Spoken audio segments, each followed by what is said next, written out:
नमस्कार, मैं अभिषेक कुमार आप सभी का स्वागत करता हूं फोकस स्टडी विद अभी में। तो आप सभी को मेरा जय गुरु। तो जेपीएससी के रिगार्डिंग ये वीडियो है, छोटी सी वीडियो रहेगी ये। अभी जस्ट आपका मैंने क्लास लेकर के उठा है भाई, मैं आपको दिखा देता हूं। देखिए बड़ी शानदार वे में मैंने पीटी प्लस मेंस को जोड़ते हुए, और आपने देखा है मैंने एक सेशन यूट्यूब पर भी डाला है, हालांकि गांधी युग का एक ही मैंने डाला है, और मैंने एप्लीकेशन में अभी तक MAINS मेंस मैंने अभी तक 4 क्लासेस ले रखी है। तो पीटी प्लस मेंस के लिए अगर पूछ लिया जाए आपसे चंपारण सत्याग्रह तक लिखने के लिए, तो अब आप भाई बहुत शानदार वे में जिन्होंने चारों क्लास अटेंड कर लिया है, क्योंकि नेक्स्ट अब 5th क्लास में हम लोग अहमदाबाद सत्याग्रह और खेड़ा सत्याग्रह देखेंगे। ये आपका मेनली टॉपिक पीटी के लिए ही है, क्योंकि यहां से मेंस का क्वेश्चन नहीं बनेगा। हाँ, अब इसको मेंस में कैसे जोड़ा जाएगा वो मैं आगे की क्लासेस में बताऊंगा, जब महात्मा गांधी का नेशनल मूवमेंट से जोड़ करके सवाल बनेगा तब। चंपारण सत्याग्रह की जितनी भी पृष्ठभूमियां थी, गांधी जी का इंट्रोडक्शन मैंने बड़े शानदार वे में बताया, उसको लिखेंगे। उसके मेन बॉडी में तो मैंने बहुत चीजें दे दी है, 6 से 7 पेज आराम से लिख लेंगे। और देन उनका कंक्लूजन भी मैंने आपको बताया था कि चंपारण सत्याग्रह का जो आपके जो बिहार के उपराज्यपाल जो थे एडवर्ड गेट के द्वारा जो एक समिति बनाया गया, चंपारण एग्रोलियन समिति, और उसकी जो रिपोर्ट आई, उस रिपोर्ट में आपको जो मैंने 3 पॉइंट बताए, 25% टैक्स को क्या किया गया था कि जो पहले जो आपको लिए जा रहे थे टैक्स, उसमें 25% टैक्स और कम किया जाएगा। दूसरा प्रावधान इसमें रिपोर्ट में क्या आया था कि जो आपसे वसूली गई थी, यानी कि चंपारण के जो किसानों से टैक्स की जो वसूली की गई थी, 25% अधिक वसूली की गई थी, वो रिटर्न बैक। और मैंने आपको यह बताया था कि सरकार जब भी टैक्स वसूलती है तो कभी भी वो टैक्स का जो पैसा होता है ना, वो रिटर्न नहीं करती है। ये पहला बार ऐसा था कि जो टैक्स वसूला गया था, जो नील के व्यापारी यानी कि जो अंग्रेज थे, उनके द्वारा वो 25% टैक्स को रिटर्न बैक करने का रिपोर्ट में था प्रावधान। और तीसरा कंक्लूजन में आपको ये लिखना था कि मैंने ये बताया था कि अब जो भारतीय या फिर बिहार के जो चंपारण के जो किसान हैं, अपनी स्वेच्छा के अनुसार जिस भी फसल की खेती करना चाहते हैं वो कर सकते होंगे। तो सॉलिड वे में आपका यहाँ पे खत्म है। और मैं आपको दिखाऊं तो देखिए भाई, एक तो बात याद रखिएगा, बहुत नए स्टूडेंट हमारे साथ जुड़े, इसलिए मैं वीडियो भी बनाया हूँ क्या, ताकि आप लोग मेरे साथ जुड़ सके। देखिए गांधी युग को यहाँ से मैंने स्टार्ट किया है। अगर आप मैं पेज की काउंटिंग अगर करते चलूँ तो अभी तक एक पेज ये रहा, क्योंकि देखिए जरूरी है ये चीज बताना, क्योंकि मेंस में अल्टीमेट भाई आपको कम से कम एक सवाल 40 मार्क्स का है, तो कम से कम आपको 6 पेज, कम से कम मैं बोल रहा हूँ, और मैक्सिमम तो जितना भी लिखे, जितना ही कितना लिखेंगे 10 पेज तक, ज्यादा से ज्यादा, बहुत मुश्किल हो जाएगा 10 पेज, लेकिन 7 से 8 एक स्टैंडर्ड है भाई, ये स्टैंडर्ड है। इसमें आप उतना ही मार्क्स गेन कर सकते हैं जितना 10 पेज लिख करके गेन करेंगे, लेकिन क्वालिटी कंटेंट होना चाहिए। देखिए ये दूसरा पेज हो गया। मैं ये नहीं बोल रहा कि ये पूरा कंटेंट छाप दीजिए, और ये पॉसिबल भी नहीं आप छाप पाएंगे। ये चौथा पेज रह गया ये आपका। इसके बाद ये हो गया आपका 5वां पेज, और देन ये रहा आपका 6ठा पेज। ये आगमन, भारत में आगमन से मैं आपको दिखाते चलता हूँ। टोटल 7वां पेज ये हो गया आपका। ये 8वां पेज ये रहा आपका। तो टोटल कुल मिलाकर के 8 पेज, और मैंने जो स्टोरी सुनाई है कम से कम 2 घंटे का ये लेक्चर रहा था, ठीक है।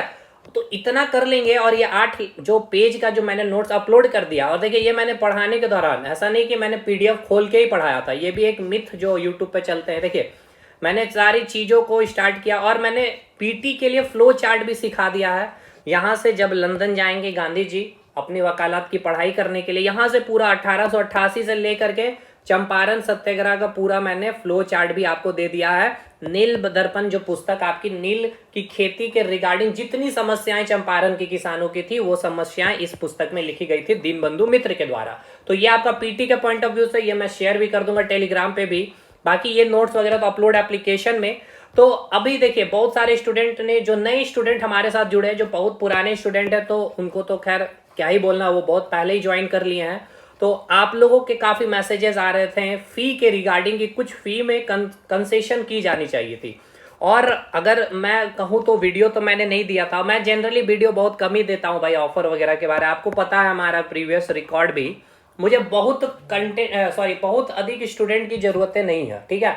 नीड है क्वालिटी स्टूडेंट्स की। बट देखिए समझिए मेरी नीड इतनी क्यों होती है, क्वालिटी हमेशा ही पहला प्रावधान प्रोविजन में यही होता है, क्वालिटी स्टूडेंट ही आए भाई। क्यों ऐसा? इसीलिए कि हमारा जो कंटेंट रहेगा उस कंटेंट को पचाने के लिए भाई वो क्वालिटी स्टूडेंट ही पचा पाएंगे। ऐसा नहीं है कि मैं ये कहना चाह रहा हूँ कि जो बहुत कमजोर है या जो नौसखिया है, या नौसखिया कहने मतलब जो एकदम बिगनर आए हुए, बिगनर के लिए तो ये रामबाण क्लास है, ठीक है। हाँ भले जिनका पीटी हो गया, एक बार मेंस हो गया, उनको तो थोड़ा सा यहाँ लगेगा कि सर मेरा बहुत रिवाइज हो रहा, तो यही तो चाहिए ना दोस्त। एक चीज को आप 10 बार रिवाइज कर लीजिए, यही आपका रिजल्ट में कन्वर्जन का काम करेगा, बशर्ते कि आप 10 चीजें पढ़ रहे हैं और उसको एक बार ही पढ़ रहे हैं। क्लियर? तो खैर मैं देखिए कभी फोर्सफुल्ली या फिर कभी मैंने ये चीजें नहीं कहा कि आप हमारे कोर्स से इनरोल लीजिए। देखिए हमारे पास, मेरे पास बताया ना कि भाई दूसरे जगह से पढ़ने के बाद ही स्टूडेंट, मैक्सिमम स्टूडेंट्स हमारे पास वही है। तो मैं तो हमेशा कहता हूं कि आप जाइए, अभी जेपीएससी के बहुत सारे टॉपर का इंटरव्यू सुनिए, और दूसरा देखिए 300 के प्लस जो भी वैकेंसियां थी 11वीं से 13वीं जेपीएससी में, तो उतने भाई सिलेक्शन है, उतने वीडियो, उतने टॉपर की अपनी अलग अलग स्ट्रेटेजी, 300 प्लस स्ट्रेटेजी। तो अब आप वही कंफ्यूजन में रहिएगा, आप सोचिएगा टॉप रैंक 1 का स्ट्रेटेजी फॉलो करें या फिर 300 जो रैंक आया है भाई, जो नीचे पायदान में वो सिलेक्शन लिया कमजोर होते हुए भी। अगर 300 रैंक है तो थोड़ा सा कमजोर होगा एक मानसिकता के आधार पर।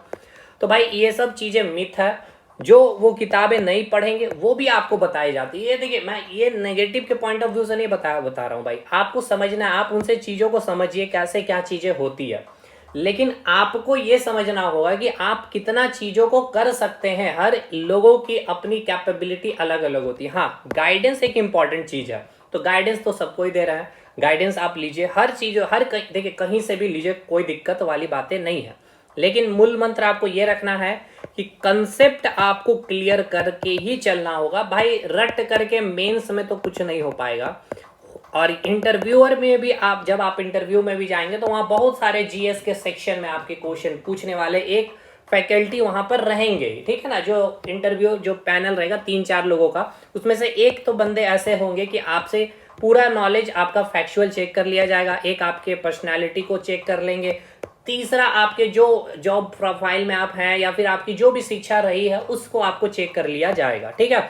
और करंट इश्यू को भी यही जो व्यक्ति होंगे, जो भी फैकल्टी वहां पे होंगे, वो इंटरव्यूअर आपका चेक कर लेगा। तो ये तब होगा पाएगा जब आपका कंसेप्ट क्लियर रहेगा, ठीक है। तो हमने जब पीएससी के बैच में ऑफर दे रखा है, जो स्टूडेंट, हालांकि फीस 6000 थी हमारी, और इसको अभी देखिए एग्जैक्ट मैं नहीं पता मुझे भी कि 3500 होगा या फिर 4000 के आसपास होंगे फी आपकी, ठीक है ना, इसी के आसपास होगी, मुझे नहीं पता भाई, मैं अभी तक चेक किया नहीं कि कितना ऑफर डाला गया, तो इसी के आसपास ऑफर आपको मिलेगी। तो अगर जिनको लगता है बहुत अच्छी अपॉर्चुनिटी है पीटी प्लस मेंस के लिए, और एक चीज को समझिए, मेंस में हर चीज को मैं लिख करके दे दूंगा, दे भी रहा हूं, देख सकते हैं भाई। अब इसमें इसके अलावा क्या चाहिए, और जो मैंने लेक्चर में आपको जितनी चीजें बता दी उसके अलावा मेंस में कुछ लिखने को बचता नहीं, उतना अगर आप लिख दें वही बहुत बड़ी बात है।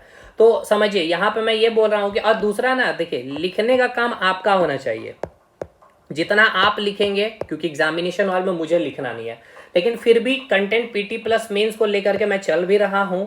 और आप लेवल भी देखें, बहुत सारा डेमो क्लास यूट्यूब पे, बहुत सारे, मैं 1-2 डेमो क्लासेस देता नहीं हूं ताकि अपने आप को बचा पाऊं। जितना देखना है, जिस सब्जेक्ट का देखना देखिए, संतुष्टि होइए तब लीजिए। लेकिन हाँ अभी मैं आपको इसलिए कह रहा हूं क्योंकि ये आपका ऑफर अभी दिया गया है, और एकदम बिंदास होकर के पढ़िए पीटी प्लस मेंस, और जिस स्टैंडर्ड पे लेके चल रहे हैं अभी आपका, मैं बता रहा हूं भाई 75 to 80% मेंस का कवर कर दे रहा हूं।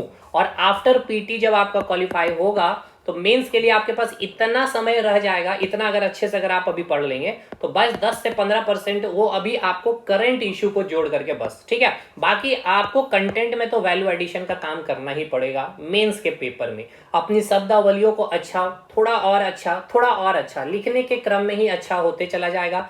दूसरा हैंड रिटन, देखिए हैंड राइटिंग जैसे आप देख पा रहे, तो ये राइटिंग भी आपको मेंटेन करने, ये बहुत अच्छी राइटिंग नहीं है, आप इसे और भी अच्छे लिख सकते हैं। मैं ये बताना चाह रहा हूँ कि चीजें जितनी, देखिए प्रेजेंटेशन का ही सबसे बड़ा यहाँ पे मैटर करेगा आपका मेंस में, तो प्रेजेंटेशन जितना अच्छा कर सकते हैं उतना अच्छे करिए। लेकिन एक चीज को ध्यान में रखते हुए कि भाई देखिए, जिनका मेंस में अगर रुक रहे हैं या इंटरव्यू में रुक रहे हैं तो खैर ठीक है, लेकिन पीटी वाले भाई जो नए हैं या फिर जो पीटी में रुक रहे हैं, तो पीटी को अभी थोड़ा ध्यान में रखिए, ताकि पीटी सबसे, क्योंकि देखिए जेपीएससी में तो भाई मैं एक ही चीज मानता हूँ कि सबसे टफ पीटी है, मेंस टफ नहीं है। जिनका पीटी क्वालिफाई कंसेप्चुअली वे में है, मेंस वो बंदा लिख के आ जाएगा बड़ी आसानी से। मतलब खैर आप पढ़ रहे हैं हमारे साथ तो उनको भी पता है, फील भी हो पा रहा होगा, चाहे झारखंड से संबंधित लिखने वाली चीज़ें हो मेंस में या फिर इंडियन जीके जीएस वगैरह कुछ भी हो, ठीक है। तो और साइंस एंड टेक में मैं अभी और कंटेंट दूंगा, मेंस में दूंगा, ठीक है ना। अभी जितना दे दिया वो बहुत अधिक ही है, बहुत अधिक है, तो खैर और भी दूंगा उसमें। तो मेंस के समय और भी मेंस की चीज़ें मैं आपको बढ़ा दूंगा, ठीक है। तो ये है, और हमारा एप्लीकेशन आप इंस्टॉल कर सकते हैं, आपको लिंक कमेंट सेक्शन में मिल जाएगा, और आप प्ले स्टोर में भी सर्च करेंगे तो फोकस स्टडी विथ अभी, ठीक, इस नाम से आपको एप्लीकेशन मिलेगा, आप इंस्टॉल कर सकते हैं। फी देख लीजिएगा इसी के आसपास होगा, 3,500 से 4,000 के आसपास। तो जल्दी से इनरोलमेंट कर लीजिएगा। ऑलरेडी 1 दिन या 2 दिन हो रखा है शायद, अभी मुझे समय मिल रहा है, अभी मैं क्लास आपका लेके ख़त्म किया हूँ चंपारण, तो जा करके मैं अभी आपके लिए ये वीडियो बना रहा हूँ, ठीक है भाई।